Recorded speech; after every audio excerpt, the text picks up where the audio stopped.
Bless me, Father, for I have sinned. I'll say, it turns out that she led a man straight to his death that she caused. I think first-degree murder is a good thing to ask for forgiveness for. This is 2018's Terminal. Spoiler alert, while I might be giving you my opinion on the film, that's no substitute for watching it for yourself.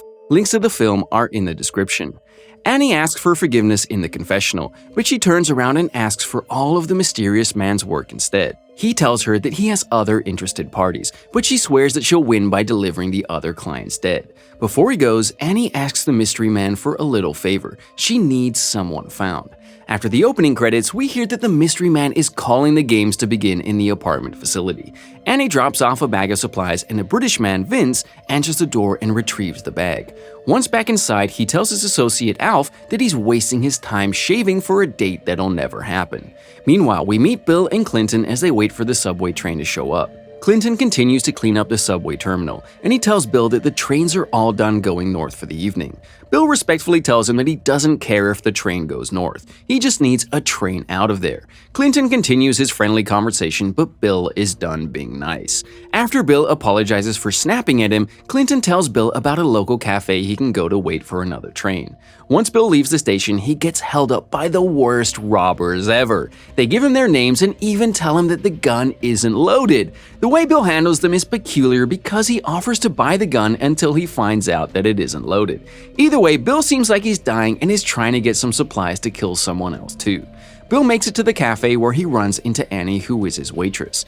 Back at the apartment facility, we see Vince and Alf wasting time, and Vince mentions a code he found in the newspaper that proves how crappy the world is now. Annie and Bill, on the other hand, cut the small talk and she asks what's wrong with him. She finds out that the doctors don't even know what's wrong with him, but he's definitely coming to the end of his line. By the end of the conversation, Bill starts to really question if the two of them had ever met before. She keeps telling him that he'd remember if they did, but that's not really a solid answer. Then we do another weird jump to a hotel room where Annie with black hair has a half-naked man handcuffed. So it's gonna be one of those types of movies. If only I had known that ahead of time. She lets him know that she needs a little information out of him before she climbs on top and knocks him out with chloroform. Sometime after, she goes to the confessional to ask for forgiveness. When we see inside the cafe again, we see that there are patrons there this time, and Alf and Vince are two of them. Alf is telling a story of a movie, and he waves his gun around to prove a point. They order 2 teas from Annie, and Alf hits on her a little. Little do they know that someone is watching in on their secret conversation. Vince tells Alf about a secret message he got to open a locker at the terminal. He pulls out the briefcase he got from the locker, and Alf sees a lot of money and a matchbox inside. After piecing things together, Al finds out that this is a job from someone named Mr. Franklin. They decide to follow the clues to a strip club to follow up on their promising job. Once they go inside, the hostess leads them to see Bunny. When Bunny gets introduced, Alf is immediately mesmerized by her dance, but Vince talks her into giving him some information. They also find out that Bunny is actually Annie. In what world would this not raise every red flag? You can't sit there and tell me that the cafe waitress actually owns the bumping strip club. I wouldn't even follow her to the back. She's probably got assassin strippers hiding in the private rooms in the back. After they get to Bunny's desk, she explains that she's just a middleman who is transferring the goods from one anonymous person to another. Alf is ready to leave, but Vince seems to suspect a little something. After giving Alf a smooth goodbye, she shows him to the secret elevator exit that takes them on their way. Back at the cafe, we see Annie sitting with Bill, and he tells her that the waiting for death is what's really killing him. She tries to open his eyes to the fact that he could spend his final days doing whatever he wanted, but he holds on to the last remains of his moral compass. That's not your locker. I'm sorry, this was the last thing I expected to see. This is none other than Michael Myers. This is Austin Powers, Cat in the Hat, Shrek, the list goes on and on. While his character is definitely a little off his rocker, this is oddly dark and serious for him. I definitely didn't expect it, but I love it. After having his heart attack, Vince pulls a knife on Clinton to try and blackmail him into keeping shut. But Clinton knows that he can ask for whatever price he wants. After paying him off, Vince leaves the station and simply scares off the robbers as he makes his way to the cafe where Alf is whispering sweet nothings into Annie's ear. The two men head to the car and sit in an empty alley where Alf listens to a message from Mr. Franklin. It turns out that Mr. Franklin wants them to kill someone, and he wants them to wait inside an apartment he has rented for them until he's ready. He also wants one of them to come meet with him face to face, and Vince decides that he'll do it. Once he gets to the hotel for the meeting, he's welcomed by none other than Annie, who leads him on a little goose chase. Eventually, we go back to Alf, who is meeting Annie at the cafe. Annie actually tries to warn him that he's in danger, but she likes him, so she wants him to listen to the visitor that is about to show up. When she calls for the visitor to come out, it turns out to be none other than Clinton with the briefcase. Now Vince answers the phone to talk with Mr. Franklin, and he ends up accepting a new deal to kill Alf after the job is done. What he doesn't know is that Clinton has a way for them to listen in on the conversation, and Alf isn't too happy to hear about Vince's greed. How is no one suspicious of everyone? Everyone has all the reasons to be worried about everyone else. Annie is literally everywhere. Clinton is the mysterious creeper night guard who is also everywhere. Vince is leaving a trail of breadcrumbs behind him. I have a sneaking suspicion that we've already met Mr. Franklin. The only one that I think has no ulterior motives is Alf. He just thinks Annie is hot and he doesn't want to die. Simple enough. Annie takes this chance to recruit Alf as her own partner, and they get ready to plot their own revenge. Suddenly, we see Annie going over all of Bill's options, and her first option to throw out is for him to commit suicide. He obviously isn't happy about dying slowly, so she thinks that he'll be better off just getting it over with. Bill mentions that he thinks this might all be divine retribution for all his past sins. What follows is a nice conversation about whether death by pen or pencil through your eye is a good way to go. I honestly haven't given that much thought other than watching the Joker do his magic trick in The Dark Knight, but I definitely have more knowledge on the proper trajectory that would have to happen now. I'm not proud of it, but being an expert in anything is an accomplishment. Next, we see Vince and Alf in the apartment building while they're waiting for the kill order from Mr. Franklin. It turns out that they've been waiting for 12 days already. They are definitely at each other's throats and there doesn't seem to be any end in sight. Back at the cafe, Bill notices something outside the window, and Annie offers him something a little stronger than tea. Now it's time to look at his other option, assisted suicide.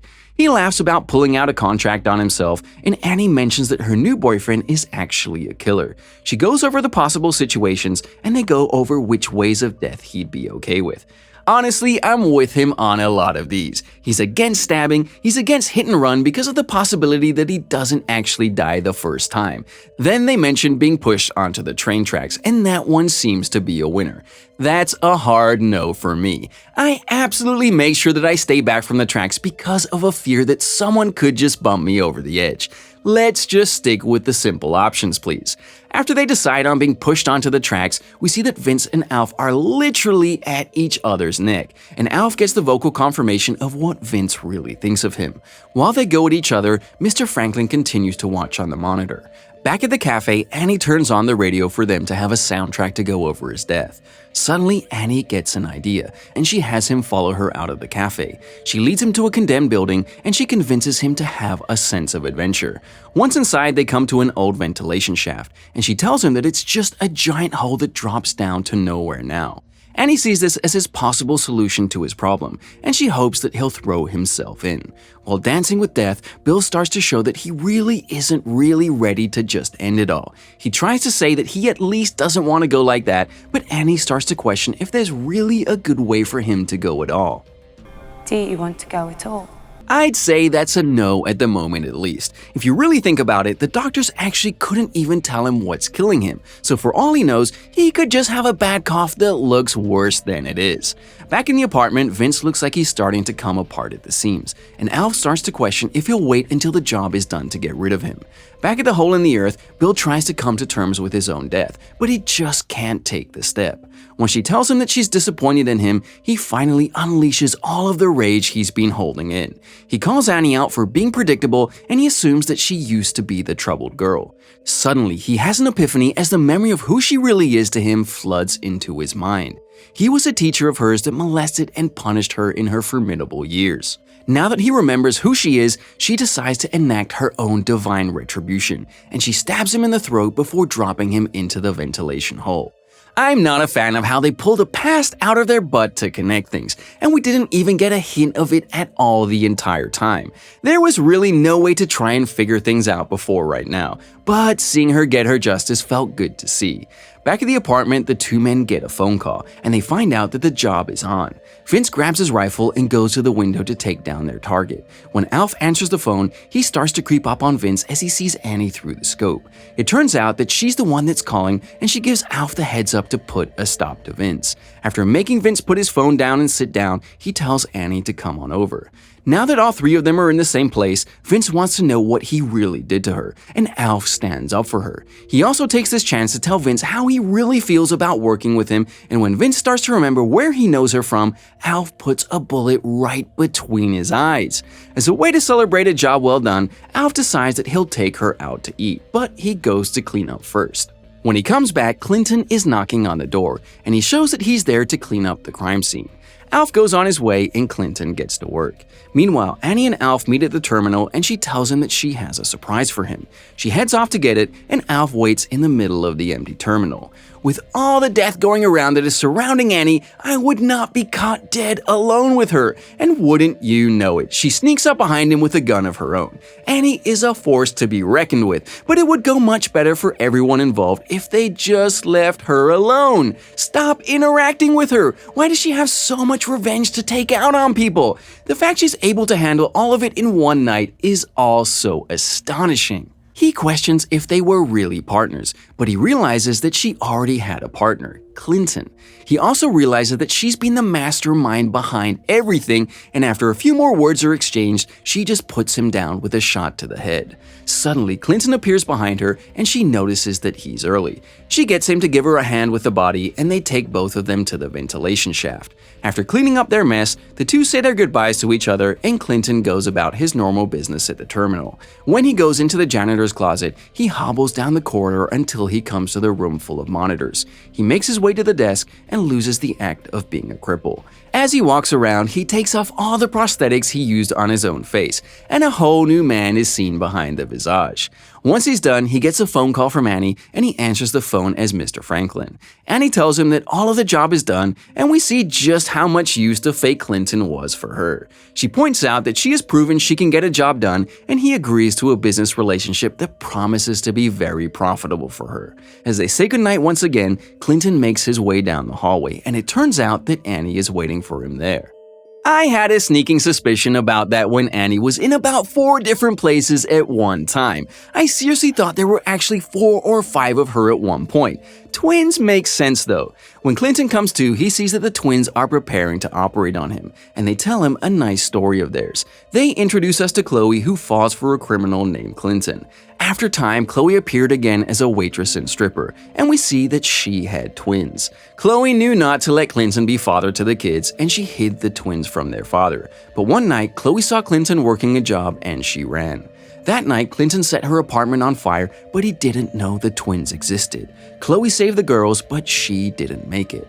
Annie mentions that they had to deal with Bill and his teachings, but after time, they came to realize who Clinton was. They ended up being daddy's girls after all. Now that their story is done, they go ahead with a lobotomy procedure. With a final hammer strike, Mr. Franklin is gone. The twin sisters make their way through the terminal and the credits roll. This was a nice new little revenge movie with a few twists no one saw coming because the story waited to tell us anything until the reveal was shown. Either way, it was a refreshing take on the genre and the cast was superb. Margot Robbie is always a winner, Simon Pegg is phenomenal in his serious roles, and Michael Myers just goes to show that he's more than just a comedy star. Give it a shot. Thank you for watching, and I hope you enjoyed the video. Don't forget to like and subscribe for more like this one. Comment what you think I should watch next, and I'll see you in the next video.